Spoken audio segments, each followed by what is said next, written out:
When I give you quotes on this channel, like from the Founding Fathers, and I'm not saying that I agree with everything the Founding Fathers said or did, and I believe that a lot of them were statists, that is, they were authoritarians. They believed that they had a higher claim over the lives and property of others because they enacted laws, and laws are nothing more than the opinions of politicians backed by the threat of force. But when I give you these quotes, they're substantial, they're relevant, they're deep, they have meaning. And it's meaning that has relevance in every one of our lives. And most of those quotes center around one concept, and that is freedom. And if you've been with me for any length of time, you know that one of my favorite quotes comes from Samuel Adams. He said, if you love wealth greater than liberty, the tranquility of servitude rather than the animating contest of freedom.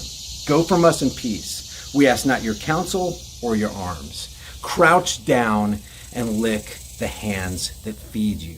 May your chains set lightly upon you, and may posterity forget that you were our countrymen. That's serious stuff. In other words, if you're not going to fight with us for freedom every step of the way, every ounce of freedom that we have, if you're not going to jealously hold on to it and grasp it and hug it and take it onto yourself, if you're gonna opt for the tranquility of servitude, just taking your oars out of the water and floating downstream and letting the politicians do whatever they want to you, Republican or Democrat, I don't care, it doesn't matter to me. If you're gonna be that kind of person, jump out of the boat. We don't want you. You know, we'll take you to shore. We don't ever want to hear from you again. We don't ask your counsel. We don't want your arms. We don't want anything to do with you. And as far as we're concerned, you're dead. May posterity forget that you were our countrymen. That's how passionate these people were. Give me liberty or give me death was not some colloquial saying. It wasn't just so cute. Oh, this is going to sound good in the history books. They literally meant that. Give me liberty or give me death. Nobody has a higher claim over your life and property than you. I don't care who it is. Get yourself out of the cult of personality. You're in a church. You're in a cult. If you're a statist, you are a cultist. There's something wrong with your mind if you think somebody else has the authority, the legitimate authority to boss you around. Now I'm gonna play you a clip, okay? And I'm not gonna make any comments on it. I want you to give me your comments, but I want you to ask yourself one question. This is the standard of truth and freedom. And there's a lot of blank space right here. Anything that falls short of truth and freedom, this is what I believe Samuel Adams was saying. Anything that falls short of this line of truth and freedom is to be rejected. Because if you accept it, if you embrace it, then you're actually embracing lies and you're embracing your own enslavement. And oftentimes in America, people call for their own enslavement. So ask yourself this question. Is what you're about to hear from the individual that I'm about to play in accordance with truth and freedom? And we all know that if it lines up to here, it fails. Even if it makes it halfway up, it fails. If it goes right below that line right there, it fails. Anything that doesn't make it to this line right here is an utter failure as far as truth and freedom is concerned. And this will keep you from checking into the cult of personality. This will keep you from falling into the pitfall of cognitive dissonance. This will keep you from the psychological operations that are operating 24 hours a day, 7 days a week in mainstream media. So ask yourself a question. Is what you're about to hear in accordance with truth and freedom? If it falls short, it is to be rejected. If it falls short, the person who's propagating it is to be rejected. So I want to hear your comments in the comment section. Here's the clip.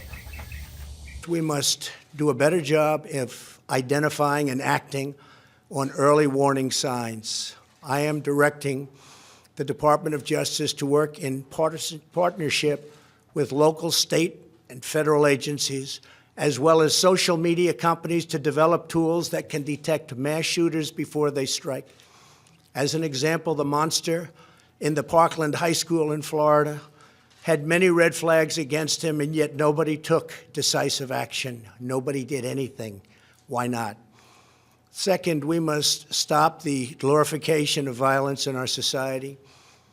This includes the gruesome and grisly video games that are now commonplace.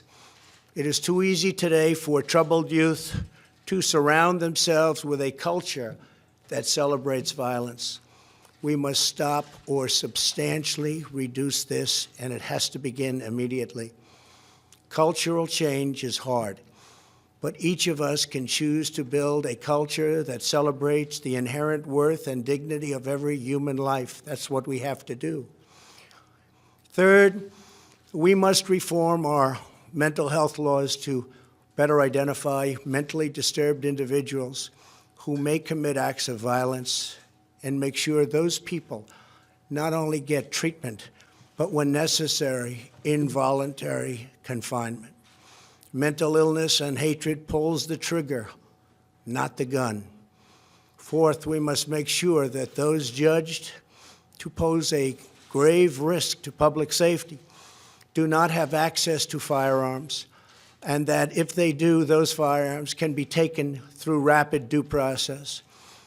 That is why I have called for red flag laws, also known as extreme risk protection orders.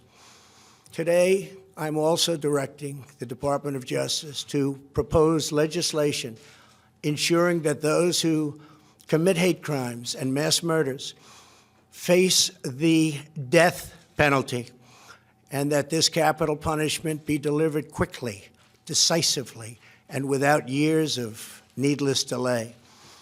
These are just a few of the areas of cooperation that we can pursue.